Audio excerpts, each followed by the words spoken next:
बिस्मिल्लाहिर्रहमानिर्रहीम।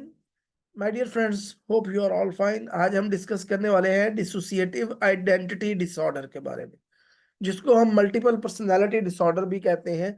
इन DSM-4 TR में इसका नाम मल्टीपल पर्सनालिटी डिसऑर्डर था, और DSM-5 TR में जो है वो इसको डिसोसिएटिव आइडेंटिटी डिसऑर्डर के नाम से जाना जाता है।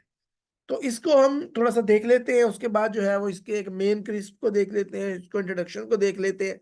उसके बाद हम इसका जो है वो क्राइटेरिया भी देख लेंगे। तो ये जो है वो बेसिकली डिसोसिएटिव आइडेंटिटी डिसऑर्डर यानी मल्टीपल पर्सनालिटी डिसऑर्डर होता क्या है। अच्छा, उससे पहले मैं ये आपको बता दूं कि ये जो डिसोसिएशन वर्ड है, इसको मैंने डिटेल में आपको बता दिया है पिछले अपने लेक्चर में, जिसमें मैंने आपको डिसोसिएशन के बारे में बताया था और डिफरेंट एग्जांपल्स दी थी कि डिसोसिएशन होती क्या है और किस किस डिसऑर्डर्स में जो है ये डिसोसिएशन पाई जाती है।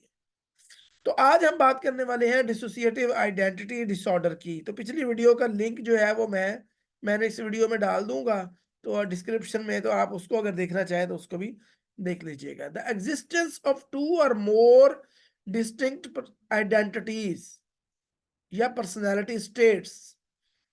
ठीक है जी, इसमें क्या होता है, दो या दो से ज्यादा जो है वो किसी भी शख्स की पर्सनैलिटी स्टेट्स होती हैं, उसकी आइडेंटिटीज होती हैं। The distinct identities are accompanied by change in behavior, memory and thinking. अब जो दोनों आइडेंटिटीज हैं उसकी, या दोनों स्टेट्स हैं, उनमें बिहेवियर भी चेंज होंगे, मेमोरी भी चेंज होगी, थिंकिंग भी चेंज होगी। The sign and symptoms may be observed by others are reported by the individual. अब इसके जो साइंस हैं, जो इसकी अलामात होंगी, जो सिम्टम्स होंगी, वो दूसरे लोग भी ऑब्जर्व करेंगे। दूसरों को अभी देख के पता चल जाएगा कि इस तरह के बंदे के साथ कोई मसला है। ठीक है। और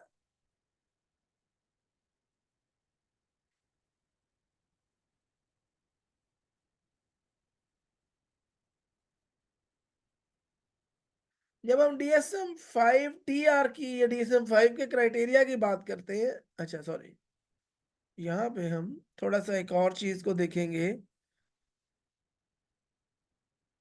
Dissociative identity disorder (DID) is a rare mental disorder characterized by at least two distinct or relatively enduring identities or dissociated personality states that recurrently control a person's behavior.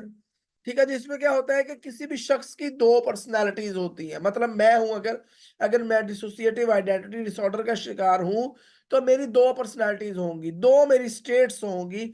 मतलब एक वक्त में सुबह को जो है वो मैं तारिक हूँगा। ठीक है, मेरे बिहेवियर भी तारिक वाले होंगे, मेरी पर्सनालिटी भी डिफरेंट होगी, मेरी सोच भी डिफरेंट होगी, मेरे इमोशंस भी डिफरेंट होंगे। लेकिन दोपहर में या शाम के वक्त में जो है वो मैं इरफान बन जाऊंगा। ठीक है, मैं कहूंगा जी मेरा नाम तो इरफान है, तो मैं तो तारिक को जानता भी नहीं। अब मेरी पर्सनालिटी भी वैसी ही हो जाएगी, एक डिफरेंट होगी, तारिक की पर्सनालिटी से डिफरेंट होगी। यानी जो मैं सुबह में था उसकी पर्सनालिटी से मेरी पर्सनालिटी डिफरेंट होगी, मेरा स्टाइल भी डिफरेंट होगा, मेरे इमोशंस भी डिफरेंट होंगे, मेरे जज्बात भी डिफरेंट होंगे, मेरे एहसासात, फीलिंग्स, ख्यालात, behaviors, each and everything that would be entirely changed from the previous personality or identity state. तो जो मेरी दोनों पर्सनैलिटीज है, मैं शख्स एक ही हूँ, लेकिन अगर मैं डिसोसिएटिव आइडेंटिटी डिसऑर्डर का शिकार हूँ, तो फिर मेरी सुबह में, दोपहर में या शाम में पर्सनैलिटीज, माइंड स्टेट्स जो है, या मेरी सारे बिहेवियर्स या इमोशंस जो है डिफरेंट होंगे। यानी मैं दो बंदे होऊंगा, मैं दो या दो से ज्यादा मेरी पर्सनैलिटीज होंगी। कभी मैं तारिक हूँगा, फिर मैं इरफान हूँगा, या हो सकता है फिर मैं नवीद हो जाऊं किसी और टाइम में। तो एक बंदा जो है वो सुबह कुछ होता है, दोपहर में वो कुछ होता है, शाम में वो कुछ होता है। तो this is dissociative identity disorder. DSM का क्राइटेरिया इसका देख लेते हैं। In order to be diagnosed with dissociative identity disorder, two or more distinct personality states alters must present and each must have their own way of being. यानी हर एक जो personality होगी वो अलग अलग होगी, वो बिल्कुल मुकम्मल जो है वो एक शख्सियत अलग होगी।